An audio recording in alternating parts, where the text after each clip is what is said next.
po, mapagpalang araw po sa ating lahat. Welcome to my channel, Teresita Standard. Please subscribe. Nandito po ako sa labas, katitigil lang ng ulan. Tinitingnan ko itong mga halaman ko, pero hindi ko pa sila ipapasok ngayon. Kaya, gaganda pa sila dito. Sa outdoor. Ayan, nandyan sila. At yung mga may nagtatanong din sa akin kung may daga dito sa amin, papakita ko po. Nagkaroon po, galing sila dyan sa kapitbahay namin, yung exterminator po na pumupunta dito sa amin, ang yan, Brody Brothers. Tinakpan po nila lahat, sinil lahat yung pwedeng pasukan dito sa labas. At yung sa may pagitan ng bahay namin nila Mark, si Mark po matagal nang wala dyan. Dahil nakamana siya ng single house sa mama niya. Kanin daw niya ang townhouse kung nakatira siya sa single house. Oo nga naman. Lahat po yung paligid ng bahay namin, sinil nila. Nilagyan po nila ng ganyan. Brody Brothers. Quality Pest Control. Yan po. Walang makakapasok. Doon lang sa pagitan ng bahay namin nakapasok, nakabutas sila doon. Malaki naman po yan. Ang HOA ang naglagay niyan. Do not touch. Trap din po yan. Yung mga malalaki naman daga. Yung nandun sa yung nakapasok sa bahay namin, mga maliliit lang po yon, mice. Kaya yung mga nagtatanong kung may daga sa amin, wala po. Kahit dito sa labas, wala. Ayan po, taglamig na. Nalalanta na yung aking mga tanim. Yan po malungkot sa pagtatanim dito. Itong aking mga sinya, hindi pa sila gumaganda, lumalamig na. Buti pa sa trabaho ko, lalaki nila. Ayan o. Pagka nalanta na po lahat yan, lilinisin ko naman itong aming paligid. Alam nyo naman, ako lang po mag-isang nagtatrabaho dito sa amin. Si Ron sasabihan niya agad ako, I only have one good hands. Ano pa magagawa ko, diba? Dito naman po sa loob, ayan, ako'y nagluluto ng miswa. Malapit ko na siyang pagkulo niyan. Ang sahog lang po ay ground turkey, patola, miswa, at itlog. Yung ground turkey galing po sa ayuda. Kanina pumikap kami. Ando din si Edison at si Mercedita. Masaya silang pumipikap. Ayan po yung aming ng pick-up. May lettuce, may nectarines, applesauce, bell pepper, white chicken, pasta, tomatoes. Tsaka nga po yung ground turkey, niluto ko na po. Hindi ko na pinagtatagal pag ganun. Sabi ko, tagulan ha. Sige, magmimiswa ako.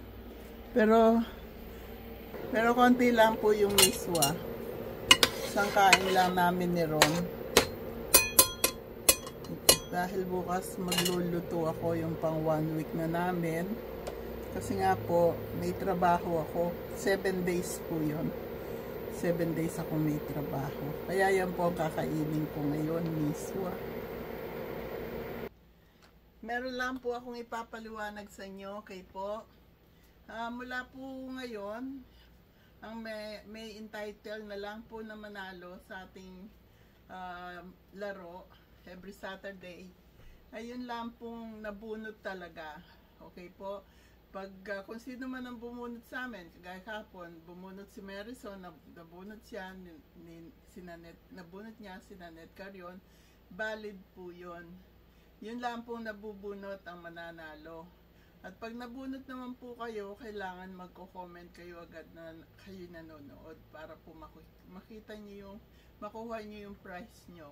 Ganun na po ngayon ang aming rules. Yun lang po nabubunot sa ating mga lalagyan, yung nag-watch, like, and comment. I love you. Thank you sa aking mga bagong subscribers at sa mga dati ko ng subscribers. I love you all. Yun lang po ang mga mananalo. Okay po? Para po patas sa lahat. Kumukulo na yung aking miswa.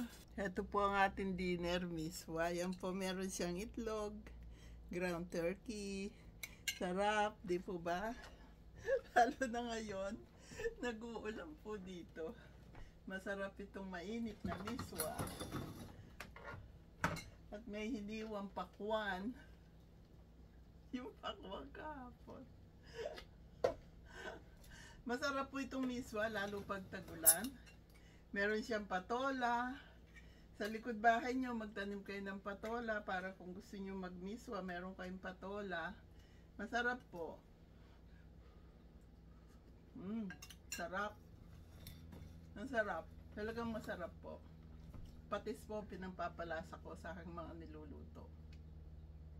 Sila Edison, gumagamit sila ng magic sarap. Kasi pag tumatanda na, hindi na kailangan yung mga maraming seasoning. Masama yun sa ating blood pressure. At saka wag pumaalat. Itong mga saging na ito, daan po niyan, nakuha din namin yan sa ayuda. Ayan, no? Kailangan namin ngayon monkey na tigakain. Lahat po yan, saging na yan. Kuha yan sa ayuda. Nakakatuwa po dito. Basta every Saturday, Sunday, at masipag kayong pipick up, meron po kayong makukuha. Hindi kayo masisiro. Next Saturday may trabaho ako, kaya hindi ako makaka-pick up. Masarap sana doon, may mga karne-karne. Yun po ang ganun na po ngayon ang ating rules and regulations. Watch, like, and comment. At yung mauunang watch, like, and comment sa lahat ng video ko, entitled po sila doon sa ating mga tinatangkilik natin. Yun po ang ino-honor ko kasi talagang pagka-upload ko ng aking video, meron na po agad nag-watch, nagko-comment. Masaya po yun. Kaya sa halip na marami kalaban nila, nandun lang sila sa maliit na garapon, kukunti lang po yun. Pinipili ko lang yung nauunang mag-watch, like, and comment. Ina-appreciate ko po yun. Appreciation po is the best, di po ba? Yun, si Nanette Carrion, binunot ni Marison, nandun ang pangalan niya, doon niya nabunot sa appreciation na garapon. Ang cheap ko, di ba? Nasa garapon lang. Kasi meron pa po kaming golden, yung tambiolo, konti lang po na ilalaman doon. Ayos na yun sa garapon na papaghiwa-hiwalay ko mga pangalan nyo. Yung sa maramihan, yun po ang pangkalahatan. Kaya doon po, kahit saan po ngayon, basta yung mabunot lang ang entitled na manalo. Okay po? Kaya gusto ko po kasi pantay-pantay ang pagtingin ko sa inyo. Wala ako kaming ini-special. Yung po sa appreciation na special po talaga kayo kasi binibigyan ko kayo ng priority na dahil kayong kauna-unahang nag-watch, like, and comment. Kukunti ang kalaban nyo doon. Pero lahat naman kayo nasasama po doon sa malaking garapon. Malaking plastic jar. Magsaya lang po tayo. Yung po ating palaro pag weekend, katuwaan lang po yun. Para maging matawa lang tayo, masaya tayo. Kasi pag palagi tayong tumatawa, ang katawan natin nagpo-produce ng pampaalis ng sakit. Kung ano man, sakit ng ulo, sakit ng likod, sakit ng tuhod, sakit ng balakang. Wala po lahat yan. Kasi pag tumatawa tayo, yung endorphins na yun, ginagamot niya po yung mga sakit-sakit na yon. Di ba normal po yun? Hindi tayo magte-take ng mga pampaalis ng sakit. Ako po hindi ako nagte-take ng mga ganon. Tsaka paghiga ako sa gabi, masarap po tulog ko. Kasi sa gabi kumakain po ako ng isang saging. Saging po So, isang saging. Bago po mga 30 minutes bago ako matulog, kakain ako ng saging. Masarap po ang tulog ko. Itong saging na ito, love ko ito. Pero nagre-reklamo pa ito, ang daming binigay na saging. Be thankful. Ako, lahat na ibigay sa akin, nagpapathankful ako. Binigay kayo lahat ni God sa akin, nagpapathankful ako dahil kasali kayo sa buhay ko. You're a part of my life. Kaya, kain na po tayo. Lalamig na itong aking miswa. Love ko po kayo. Kaya, yun lang po mabubunot na sinulat ko pangalan. Yun lang po ang entitled na manalo. Okay po? Dahil pantay-pantay ang pagtingin ko sa inyong lahat. Yun lang po. Basta sa akin, love ko kayong lahat. Subscribe po. Happy day. It's a happy day. It's a happy night. Welcome to my channel. Please subscribe. It's a happy day. It's a happy night. Let's all have a blessed, happy, peaceful, health, and ano pa yun?